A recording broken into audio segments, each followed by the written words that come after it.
नमस्कार साथियों, technical math गुरु में आपका स्वागत है। मैं अवनीश कुमार। आज हम इकाई का अंक ज्ञात करने का पार्ट 2 है। इसको देखो, बिल्कुल शुरू से चल के धीरे धीरे बढ़ते हुए क्रम में चलेंगे और बिल्कुल ही बेसिक से चलेंगे। देखिए इकाई का अंक कैसे ज्ञात करते हैं। देखो 4 पंजे 20, ये सवाल है। 4 पंजे 20, 20 हो गए। 20 में इकाई का अंक है 0 और 0 में 7 का गुणा करोगे। 0 में फिर किसी का गुणा करोगे तो सभी संख्या 0, तो इसका इकाई का अंक क्या होगा? इकाई अंक इसका 0 प्राप्त होगा। ठीक है। पार्ट 2 देखिए। दूसरा है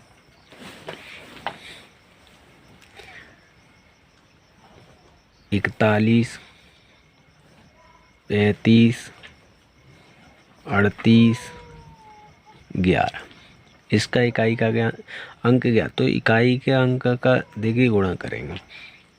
1 का गुणा 5 में, 5 एकम 5, 5 का 8 में 40, फिर 0 मिल गया। 0 के 1 में, 0 का किसी में गुणा करेंगे तो इसका भी इकाई का अंक 0 हो गया।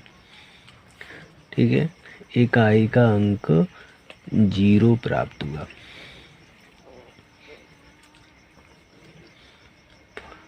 अगला देखिए, तीसरा 3 1, 4 2,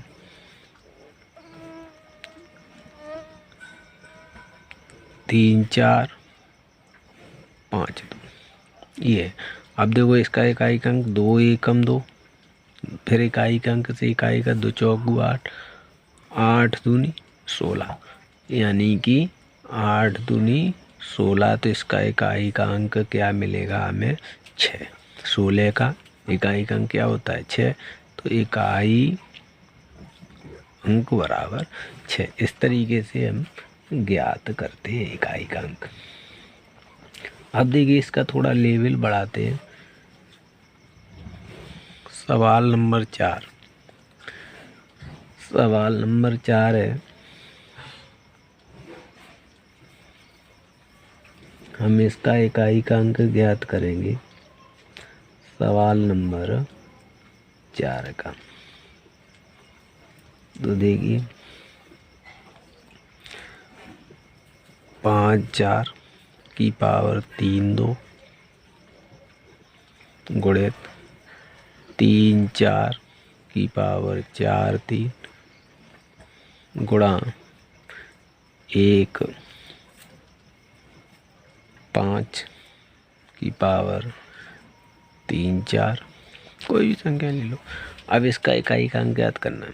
देखो हमने बताया अगर 4 की पावर अगर सम है, इसको इकाई का अंक देखेंगे। 4 की पावर सम है तो कितना मिलेगा? 6। 4 की पावर विषम है तो उसका मान कितना मिलेगा? 4।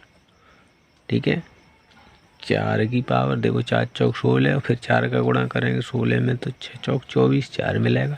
यानी सम में 6 मिलेगा और विषम में 4। और 5 की पावर कुछ भी हो तो उसका मान 5 मिलेगा। इतनी बात समझ आ गई। अब देखो 6 चौक 24, 4 मिला, 4 का 5 में 20, और 20 का इकाई का अंक क्या हो गया? 0। इकाई का अंक 0 प्राप्त हुआ। अब थोड़ा और लेवल बढ़ाएंगे इसी में और इसका लेवल आगे देखेंगे। ये सवाल सब आए हुए हैं और आते हैं। देखिए सवाल नंबर 5। 5 सवाल नंबर है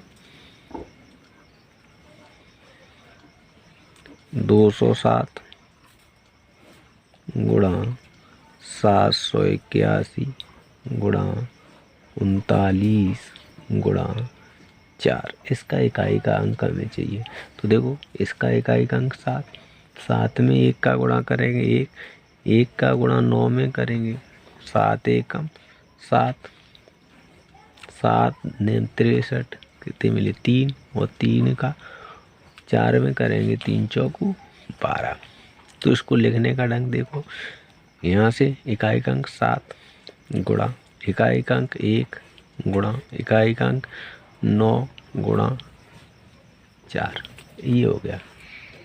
इसमें हमने इसका इकाई, अब देखो इसका गुणा 7 एकम 7, 7 एकम 7, 7 मिला 7 नेम 63, 3 मिला 3 चौक 12, तो 12 में इकाई का अंक 2, इकाई का अंक बराबर 2। इस तरह ये सब हम गुणा भाग नहीं करना, हमें केवल इकाई के अंक का ही गुणा भाग करना है और हमें किसी का भी गुणा भाग नहीं करना है। आगे समझेंगे।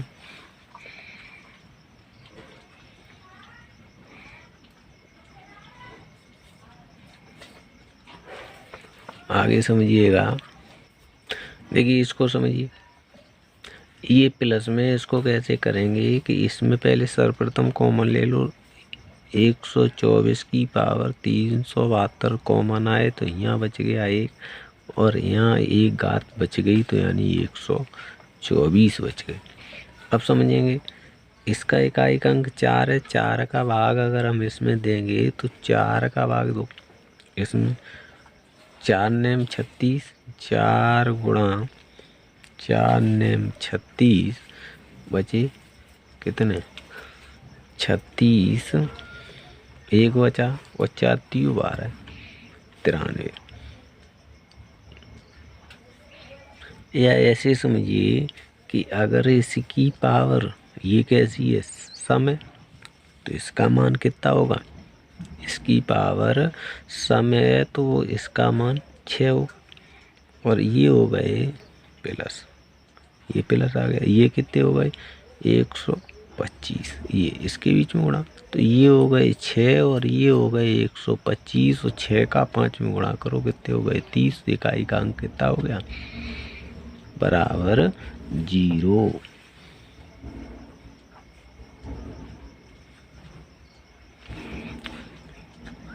इकाई का अंक 0। इसी प्रकार देखो और सवाल समझेंगे साथ में, देखिए 4 3 2 की पावर 3 4 1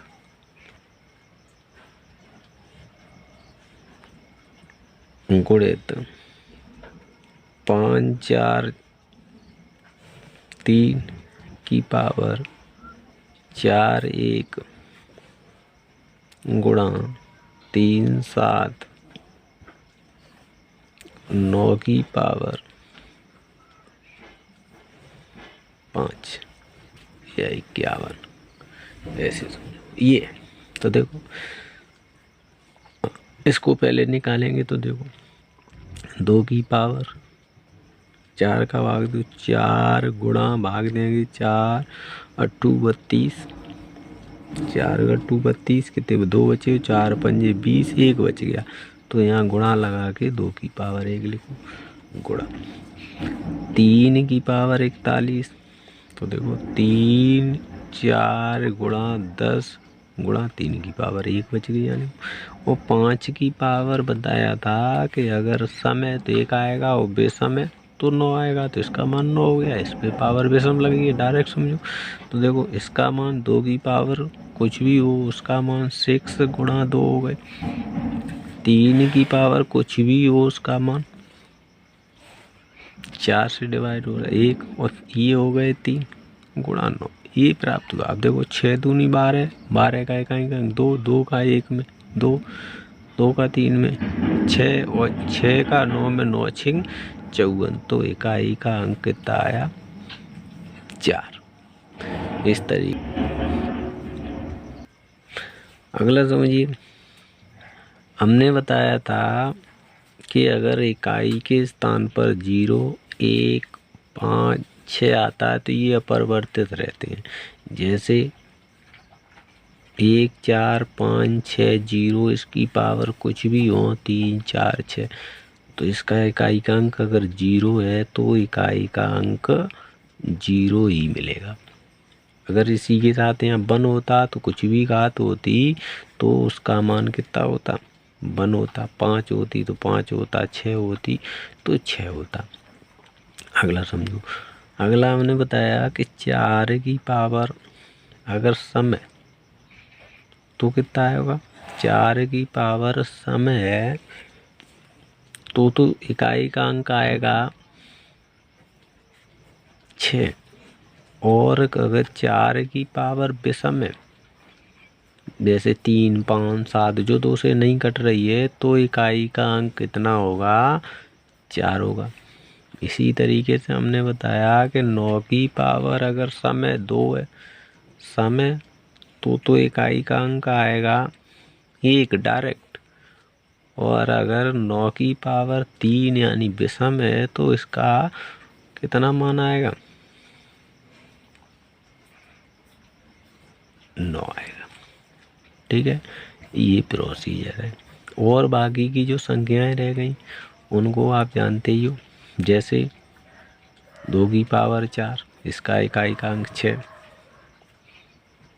4 का तो बता ही दिया। 8 बच गया, 8 की पावर 4, इसका इकाई का अंक।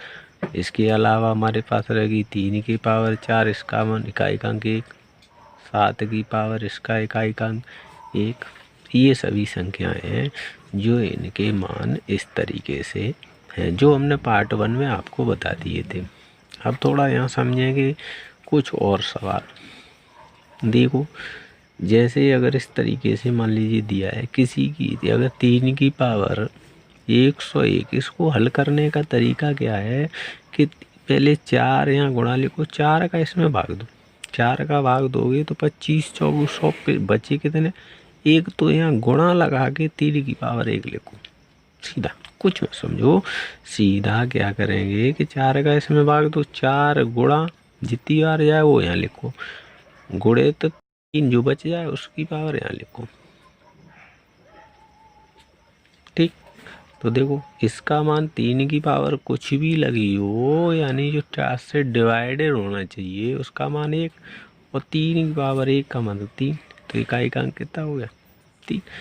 मान लीजिए अगर 4, 7, 8 की पावर 5, 4, 3 इस तरीके से लिखा है और इसका इकाई का अंक पूछ रहा है, तो हमें केवल 8 से ताल्लुकात है। 8 की पावर 5, 4, 3 से, तो 4 का भाग दो, 8, 4 का भाग देंगे तो 4 एकम 4, 1 बचा, 4 3 12, 2 बचे, 4 पंजे 20, अब बच गए कितने, 3। तो यहाँ लिखेंगे 8 की पावर 3, इसको यहाँ गुणा लगाओ। तो देखो 8 की पावर 4 से डिवाइडेड वाली संख्या है तो इसका मान 6, और जब 8 का 3 बार गुणा करेंगे, 8 2 8 64, 8 2 8 64, फिर 8 का 8 चौको 32, इकाई का अंक कितना है, 2। तो 2 लिखो, हमें क्या मतलब है, 2 मिला तो 6 दूनी 12, 12 तो इकाई का अंक कितना हो गया, 2। ये इकाई का अंक 2, इस तरीके से।